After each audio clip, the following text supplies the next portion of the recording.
ارشاد فرماتا ہے وَمَا أَرْسَلْنَاكَ إِلَّا رَحْمَةً لِلْعَالَمِينَ۔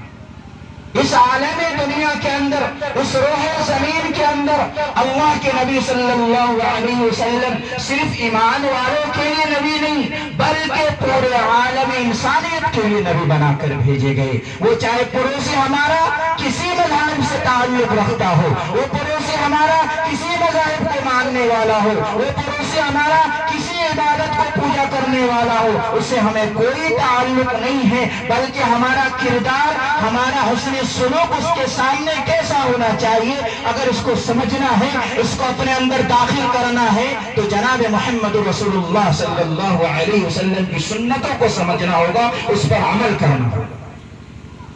گھر کی ابتدا یعنی ہم گھر میں رہنے والے آئے، گھر میں رہنے کے لیے آئے ہیں،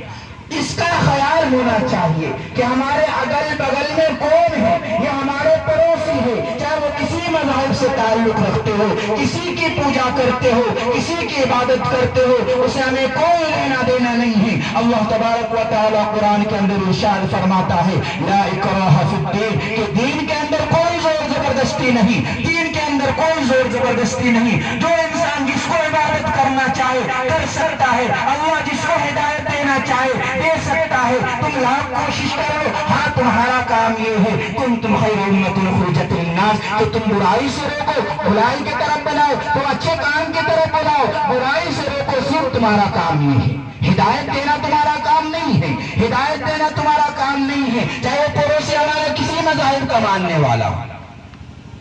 ہمیں اس کے ساتھ حسن سلوک کرنا چاہیے، اچھا برتاؤ کرنا چاہیے۔ گھر کی ابتدا، گھر کی ابتدائی یعنی ہم اس گھر میں رہنے کے لیے آئے ہیں،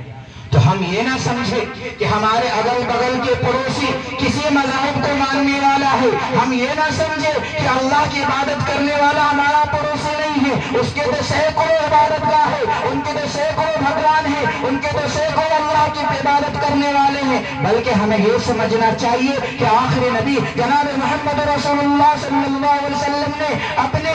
پڑوسیوں کے ساتھ کیا حسن سلوک کیا تھا، اس کا کردار کیا تھا، اس کا اخلاق کیا تھا، اس کی تعظیم، اس کی تعلیم کیا تھی، ہمیں یہ سمجھنا چاہیے۔ ہمیں یہ نہیں سمجھنا چاہیے کہ ہمارا پڑوسی کسی مذاہب سے تعلق رکھتا ہے، اللہ کی عبادت کرتا ہے یا نہیں کرتا ہے۔